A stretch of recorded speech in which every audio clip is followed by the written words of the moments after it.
All right, all right, all right. Welcome, you loyal listeners, to another episode of Agents Influence Conversations with Jason Cass. And here we are today with Miss Kim Beach from InsureWomen. And this is going to be good. I'm really liking this. Before I go on, I want to just let you know, April 27th and 28th is going to be a brain share event in Kansas City, Missouri. Keep in mind, as a mastermind champions, we meet twice a month. This is the one time where we meet face-to-face rather than over Zoom, and we open it up to the public. You got to come check it out. It's not a conference. It's not a convention. It's nothing like that. It's a live mastermind meeting, and you get to see how we come up with topics. We break them down into open discussion, and then we end it with table sessions so that we can actually take something from beginning to end. It's aibrainshare.com, aibrainshare.com. You can go in there, you request an invite, and hope to see you there. Just wanted to spit that out for everybody out there. Miss Kim Beach, how are you doing? I'm awesome. How are you? Our Bengals are going to the Super Bowl. Oh, is that where you live? I do. I live in Cincinnati. Oh, it's good time there for everybody. Oh, my God. We're all still in a little bit of state of unbelief, but we believe. Well, and and everybody in America, I would say there's probably more people going for Cincinnati because it's just one of those things. You want to see that. It's funny when the people that I hear that are going for the Rams, they'll always say, well, they don't say, yeah, I support the Rams. They'll say, well, Matt Stafford deserves it. because he was at the Lions for so long and he lost forever. They make that big trade. Anyways, it's really kind of funny when you think about that. And what's even funnier is people listening to this right now, Kim, know already who the winner is. Oh, and we don't know who the winner is. Yeah. This is true. That's a little suspense makes us wonder. I'm thinking Bengals. I know. I don't really know yet. 23-17. I don't know. What will the 23-17? I don't know. That seems like a low score. If that is it, man, people are blown away right now because they're listening to this and they know the score was that. And then again, it was 9-0, and they're like, "You were way off, Kim. Yeah, way that's off." okay. I'm willing to take a risk on that. Kim, are you ready for this? I'm ready. You an iPhone or you a Droid user? iPhone. Wah, wah, wah. For all you guys listening, that's not me. That is just my podcast sound effects. Kim, what's the last app you downloaded? That's a good Slack, probably. Ooh, good application. We call that our digital ecosystem here in the office. Yes. Because it is. Everything's there. You know, those things are so powerful. When I say those, I'm talking about a Slack and I'm talking about a Teams. Yeah. They're so powerful inside an agency. No matter which one you use, they're both good. That if you're looking at the value of a business, a value of an agency, you can go look in their digital ecosystem and see how they're communicating. How are they chatting? Are they sharing just straight text? Are they putting emojis in there? Are they using video to correspond? And you can really start to see the digital ecosystem of an agency. So good for you on that. Do you love to win or do you hate to lose? Ooh, I love to win. You love to win? Yes, for sure. That's in you, huh? Okay, yep. I like that. I'm the same way. I'm kind of doing a little bit of a unscientific study on this. It seems like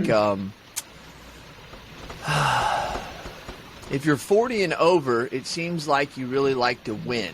It seems like if you're under 40, there is a lot of I hate to lose. Huh. And wonder what that is. Well, I don't know. Unscientific here, Kim. This is true. I would say that a lot of people who are under 40 usually are working for someone else. And it's all about them. It's all about feeding their family. And if they lose, they hate it because it's like, I'm not going to be able to, I thought I had an extra $1,000 in the paycheck next week or next month, and I don't. Gotcha. But opposed to those 40 and above are usually the people that they have people working for them.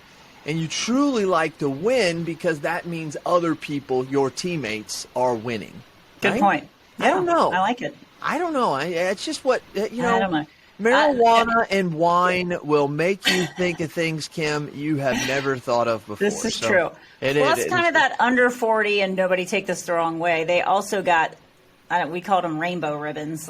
everybody gets a ribbon, everybody gets a trophy, so they're right. used to winning. So maybe that's why they don't like losing. Ah, that's a good one as well, Kim. Come on with it. I know. Miss We got to get rid of the rainbow ribbons. Yeah, Like, it's just like everybody does not get a ribbon. There's winners and there's losers. So. Even worse, not my son who's 22, the one who's 16, still young. We were playing basketball, and I'm the coach, and I coach my older son, and we're coaching one day. He's like in first grade, and I look up, and like there's been like, we're at halftime, and there's been like 3 buckets scored, but instead of it saying 4-2 on the thing, it said 0-0. And I'm looking over there. I'm like, hey, you got to put the score on. They're like, no, we don't do that anymore. I'm like, are you freaking serious? So we're not even going to play. We're playing a game. We got to have a score. I know. They're going to forget how to win. Yeah, good point. That's why they're going to like winning, because they don't win very often. So 2 things in the world we believe got you to where you are today. Skill or luck? What would you say has been a bigger factor in your life to get Miss Beach to where she is? I would have to say skill. Okay. I mean, obviously, what do they say about luck? That's when determination and preparation or something like that. Yeah. So luck is not a bad thing either. I mean, obviously, luck plays a part in everybody's life, I think. That's right. Or fate, or kismet, whatever you want to call it. But I think also being in the right place at the right time by working to get there is what happens too. So, but you're right. Yeah, I don't know if I would even say skill, just determination. Yeah, I bet you there's a lot of skill involved there. And the determination to create that skill. And I mean, there's a lot of people lucky like me. I mean, not everybody is as beautiful as me, Kim. Agreed, Jason. I will have to agree with that. Yeah. No one said you can't have fun on a podcast, Kim. I know. Let's do it. We're doing it. Kim, in about 2 or 3 minutes, take me back to high school diapers, or how far ever you want to go back, and bring us to where you are today. Okay, I'm not going to go back that far. Okay. As far as you want. We're just going to start kind of with career. So went to Miami of Ohio for all you people out there, and I was a Redskin. I was not a Red Hawk. They are now the Red Hawks. Okay. But graduated with a marketing degree, started in Cincinnati, eventually ended up going into the television business, which was the majority of my career was in the TV business. Okay. And then as kind of at the end of that, we got bought by a company out of Baltimore. I won't say who it is, but they were kind of basically taking commissions from us, and I was just like, I don't want it to end this way. And my husband's been a lifelong life insurance guy. So, I've known about insurance all my life, but he's more on the life insurance side. And he's like, well, why don't you join me in the insurance business? So I was like, wow, that sounds really exciting, especially after being in the TV business. But I was like, that might be a good way to end our careers together, kind of like that back-to-back real estate agents, husband and wife kind of thing. So I joined them, got licensed in life and health, and thought, I'm at a good age to start selling long-term care to all my friends. So I thought that might be a good thing. And then kind of through his job, basically, we found out that I could start a scratch agency with Erie Insurance. Mm-hmm. So I was like, my husband, is like, hey, what do you think about that? And, being a life insurance guy, he's always looked at that P&C side saying, wow, those guys are so lucky. They had this recurring revenue, good model. So, so he's like, hey, Kim, you want to do that? And I was like, yeah, I'll take that challenge on. And so started back in 2018, and so it's been a little over 3 years, grown my book of business, but almost immediately saw that women did not like being part of the insurance buying process. And I was just kind of floored that, obviously my husband's always been in insurance, so he always took care of it, but I kind of knew what was going on. But, a lot of my friends just did not even want to talk to me. They didn't want to ask me about my business. It was kind of hurtful. So it just kind of starts to be like this, this is interesting. Why do women not like insurance? And then I started working with a lot of single women, like divorced women, widowed women, and younger single women. And I really enjoyed that. I felt like I was educating them. I was helping them. I think, they felt like they were getting the attention and the kind of the respect that they deserve, which maybe they didn't get previously. And, just kind of started focus on, hey, maybe this is something I should just focus my business on. The name of my agency is Village Insurance. So just kind of was like, maybe I should just focus my business on, Village Insurance business on women. And I'm a huge theme person. Just ask my kids. I have several bins full of costumes and just have always just loved a good theme. So I was like, okay, well, if I'm going to do business focus on women, it's got to have a name. So just started thinking about it a little harder, and so this was kind of like 2020. And my son, who's actually an InsureTech, he was home from San Francisco during COVID, so he kept pushing me. He's a major pusher. I'm sure he's heard me say this a million times, but he kept going, Mom, we looked around, and look around right now. There's really nothing for women in insurance, nothing focused on women. I think the financial services business has done a good job of focusing on women, and because, ultimately we are the ones that end up with the money, I hate to tell you. There's a lot, that's the truth, Kim. Yeah, I mean, you die before we do. And so I think in the next 10 years, there's just this huge amount of money that's going to be rolling to females with all the baby boomers. Anyway, so my son kept pushing me about it. And then the funny thing was, we all got COVID at the end of 2020, and we were watching a bunch of movies. And, of course, I was making them watch all these Hallmark Christmas movies. And my husband and my son are like, all right, no more Hallmark movies. And so they're like, we want to watch The Founder, the movie about Ray Kroc and McDonald's, where, and Ray Kroc had this vision that he was going to, take the McDonald Brothers little company and then just, expand it everywhere, set up systems and whatever. So kind of after watching that movie, this little light bulb went off in my head, and I was like, wow, if this women issue is a problem here in Cincinnati, Ohio, certainly it's an issue all across the country, that women are being underserved in the whole insurance buying process. And so, on January 6th of last year, I went on to GoDaddy, and guess what? InsureWomen was available because, no one's thought to think of women in insurance. Gosh. Yeah, so bought the domain and started building a website with some women here that worked for Procter & Gamble and kind of did some marketing stuff on the side. So they really helped me kind of create the voice of InsureWomen and I just wanted to kind of launch it locally last year. I just want to kind of launch it and kind of use it myself, test the waters, do women respond to it, which, they do.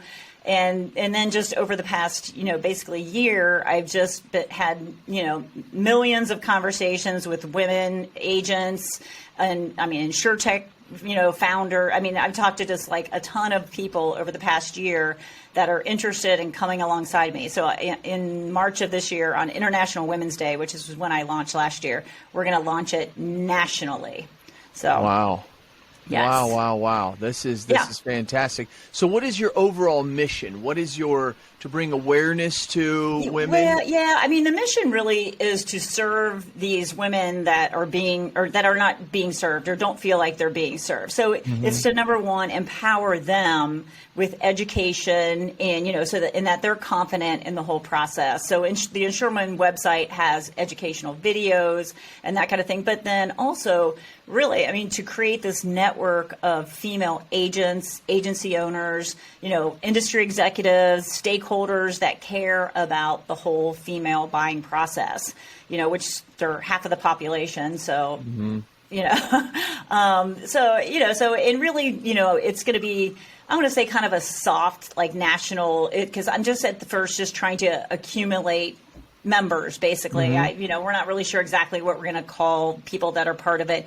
And then from there, we're going to grow it. We're going to, as we grow resources, we're going to, have roundtables, have, weekly social media, options for, female agents. Kind of anything that associations do, we're going to do, but focus specifically on women.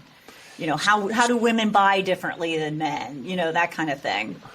Wow, that's amazing. And that I love it because I do know there's 3 or 4 pockets of women groups who meet, 5, 10 people here, 20 people here.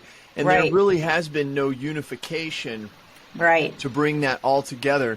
But, let's dig deeper here, Kim, because there's something that had to inspire you. It's either has to do with, I assume you're journalism. Did you journalist? No, marketing. Yeah. Marketing. Okay, well, that has to do with your themes and stuff. But there had to be something that drove this, right? Other than just being a woman there had to be something when you were in Cincinnati, you're there now, but you're selling, that's making you really start to come together from multiple alleys to say, we need to empower women in insurance. Do you think of anything specifically? I mean, truly, it was just dealing with women that were not taken care of. I mean, that they had, I've had women in my office crying because they're going through divorce. They've never handled their insurance before, so they're, they're very fragile. And obviously a woman taking care of them is a little different than a man. I mean, not that a man couldn't, but. So hold on just a second, Kim. I'm sorry. No, I want to cut you off here for a minute. So I think I maybe was going the wrong way. So this just isn't internally in the insurance industry. This is actually also helping the buyer try to deal with insurance. Or are those two different things? Yeah, so it kind of started to empower women buyers. But then what I found, when I started talking to agents that were interested in what I was doing, I had companies calling me and I was like, wait, who am I? I'm like this little P&C agent in Cincinnati, Ohio that, but people were like, what are you doing? Because I think there's a lot of great companies out there that want to get involved in the whole female space, buyers, agents, kind of all down the line, but they're just not sure how. So really, if we can create something where, companies can learn, and, we can create opportunities for agents. I mean, I see this, I've had people come to me and say, hey, agents that I've talked to across the country, female agents, like, hey, do you want to buy my book of business? And I'm like, no, I don't. But hey, guess what? I do know somebody that does. So I can kind of see this. Like, there's just so many, Kim, and I don't write business in Florida, but if I have an InsureWomen in Florida, then, so I just think there's going to be some. Yeah. So you talk about there's a lot you can do here. So, because if you take it and you don't even think about the agent, that's the backside, but just the consumer side, as you're saying about how these women are underserved. Here's why I know this is crazy. This is absolutely nuts. So I'm at the One City World Tour last week in Loyal Listeners. I know what you're talking about. Right, with Bradley and Flowers and them. Great event. And I'm at this event, and that night we're having our little dinner reception thing. And I'm talking to these two ladies, and they're probably late 20s, early 30s. Yeah. And they worked for an agency for 5, 6, 7 years, and they started their own. And this is not the name of it, but it's very much like this. It's Woman Insurance Agency. It's something just like that. Oh, how funny. And I was like, wow. I was like, man, for being branding and marketing, you're really coming out very powerful, And they're Woman like, that's who we serve. That's who we serve. Right. Like, we go after the women CEOs, the women that are head of the household. Yeah. And I thought to myself, man, you're really limiting your market share. But that was in my head. But then I'm thinking of you, Kim, and I'm thinking you could franchise this model. You really could, hence going back to the founder, to say that there's other women. Like when somebody calls you and says, hey, I want you to buy my book of business. Fantastic, I'll buy it. And you stay right in there and you put my brand, InsureWomen Insurance Agency. So there's obviously a lot. But when it comes down to it, though, I want to help women insurance buyers and women insurance sellers, basically. To create that network. I love it. So I'm not looking to become a big agency. I know I've had people talk to me about that, but don't worry about it. You'll go that way someday. Yeah. Especially with your son. I have more of a marketing background than an insurance background, remember. Right. So, but your son's going to push you into it. Mom, I have people that can help you on that insurance side. But no, it is great. And also, I also know that there's large agencies that are looking for CMOs for, very high pay that could say, hey, you come into my agency and make this niche there. Right. There's all kinds of stuff. Wow. Yeah. Kudos to you to just kind of be looking around and looking for something different. I really enjoy it. I really like that. So do you have a podcast? How do people find out about you? Not yet. I have my website, InsureWomen.com. And if there's agents out there or any other stakeholders that want to connect with me and learn more about how you can get involved, there's a Calendly link on my website. I mean, obviously LinkedIn, is there too. I mean, I'm on Instagram, but I'm not. I mean, LinkedIn is my probably number one source of, social media. I don't even call it social. I don't think LinkedIn is social media. No, it's not. But I have to tell you, in the last year or so, it's where I hang out a lot as well. Just less it's drama. Great. Well, I just think the caliber of people that are on there too are great. I mean, and I have to say, that's one thing. I have talked to women all across the country in all different roles, and I'm just amazed at how supportive people have been, with me, and how everybody wants to help, and so, I just really, it's been really exciting for me because, again, I was just working in this small agency. I mean, it's just me and my agency. I have, a little over 300 clients, and now I'm talking to people like you, and other people all across the country, that are really super involved in the insurance business. So it's been lucky, I guess. And have you been on women insurance with Power Women in Insurance? Yeah, she's with on Teresa Kitchens. Yeah. Isn't she fantastic? Yes. Yeah. I mean, that's what I'm saying. Like, I feel like I feel very lucky that it's evolved to this because it's just like the people that I've met are just cream of the crop. Do you know Caitlin Agar? I don't think I know her. That's a name I do not know. The Age of Independence. She's on our network as well. Okay. I need to make the connection there with you. She's a fantastic. She works with mega startups. So, I mean, her age, they were at one of the top 3 agencies in Allstate. Then they left Allstate and came over. Whoa. And after their 3rd month in the business, they were writing over $1 million, $2 million in premium a month. Okay, that's pretty good. It's freaking unbelievable. So now they show other agencies how to drive that, and she's the one behind a lot of that stuff. So. Okay. I need to connect you there. She's awesome. I mean, there are there's a lot of opportunities, lot of opportunities to connect people, a lot of, I would love, people are like, what do you want to see in 5 years? I would love to see, an InsureWomen convention where we're all coming together and, just, raising each other up, learning and, and again, to me, ultimately, though, is we need to serve that consumer that is not being served right now. So, and I also think, through all this, I've talked to some other, companies, and the whole talent acquisition part of it is huge too.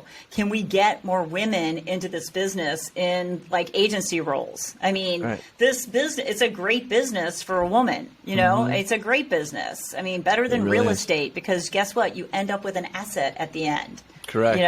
I mean, so and not only that, it's like also, I mean, let's just talk about the sexism that is in the world, and how they take advantage of it, right? So like there's places I can't get into that a woman can walk right into that place when they're prospecting it, Right. I mean, there's just things, and I know women who are great in the insurance industry, and they'll tell you firsthand, we take advantage of that, That's our. Again, I think you can also take advantage of being woman to woman. I mean, there's a lot of women out there that want to deal with women, especially I want to say like higher level executive women, like totally. I want to deal with a woman. I've worked my way up. I want to deal with a woman. So correct. I think there's a lot, and obviously this whole platform, gives women something that men kind of can't have unless you want to be an InsureWoman. It's true. It's true. It's true.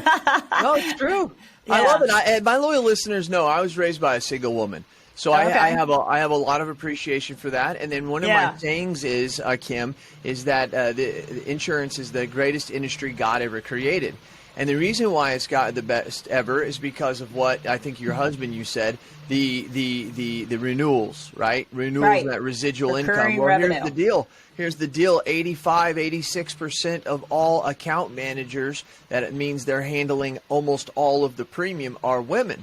So if how this is the greatest industry in the world is because of residuals, and those residuals are renewals that are controlled by women, that means women make this the greatest industry in the world. See? You're There's a very always smart man, Kim. Jason. Always connected. Well, it's how I've been married for 20 years. I've been with her for 23, but yeah. There you go. I know. Everybody I surround myself with, my mom laughs about it all the time, are strong women. My mom's a very strong woman, and so everybody who runs all my corporations, they're all ran number 1 and number 2 is all women. It's just kind of crazy. And I don't pick it that way. It just seemed to relate. So, Kim, I do appreciate your time. We're going to end this with 3 other questions, if you don't mind. These are more personal about you. I'm ready. Leaders are readers, and readers are leaders, and you are a leader, so you must be a reader. What are you reading right now? Ooh, right now I am reading Daring Greatly by Brene Brown. Okay. It's actually the second. I've read it before, too, but just The Man in the Arena. Oh, it's so good. Wow. Which I didn't realize they called Tom Brady. I guess Tom Brady has a show called The Man in the Arena. Right. So, So it just talks about the man in the arena and how, like, people poke at the man in the arena. He fell down. He's not doing, he's in there and he's not doing what he's supposed to be doing. He's getting beat. But it's all about being that man in the arena, not the one outside criticizing. So today, be a man in the arena. I like that. I like that. You got me thinking there for a minute. Yeah, Brene Brown is awesome. Going into the last one, I know you told me about your Boo. You're probably watching Hulu, getting your kicks on Amazon, on Netflix, spending that time on Amazon Prime. It's been a while. I took a week off or a month off from doing podcasts, so I got to get back into the rhythm there, Kim. There you go. What are you watching right now? Billions. Oh, Billions. We just finished the last episode of Series 5. So Series 6 has started, so... So everybody just loves it, and I got to tell you, that's totally up my alley for what I like, and I'm like 5 or 6 episodes in, and I'm just like... But are you watching it from the beginning? Yeah, I haven't never watched it. I've never watched Billions, so I started it about a month ago, and I'm trying... I think you would like that. I think I will like Axelrod it. in there. Yeah, I do love Axelrod. He's cool as can be. Do you ever watch the show Suits? Oh, yeah, we did. Yeah. Oh, come on. Yeah, Harvey Specter was awesome, Kim. Harvey Specter. I still want to be Harvey Specter. Yes. And actually, there's a guy from Suits that's on Billions now. Yeah. Okay. The one funny attorney. Okay, so you have one more question, I think, right? No. Oh, I did say 3, actually. That's just 2. Just 2 more questions. I apologize, Kim. Okay. But, Kim, I probably do like the name of my dog is Lucky. Oh, okay. Wrapping it up, anything you want to say to the loyal listeners out there? Wow, if you care about women and you want to be part of this great InsureWomen journey, we would love to have you. Go to my website, InsureWomen.com, and set up a time with me to talk and see how we can connect and how we can make it happen. But we want to serve women, and we want to connect women agents and all the stakeholders in the business. So it's fantastic. Big things in 2022. Big things in 2022, which lead to big things in 2023. Appreciate your time. And all you loyal listeners, no problem, Kim. All you loyal listeners, this is Jason Cass with Agents Influence Podcast, where you tell me your thoughts, tell me your ideas, and I'm going to tell the world what you have to say. This is Cass. She's Beach. We're out. Out.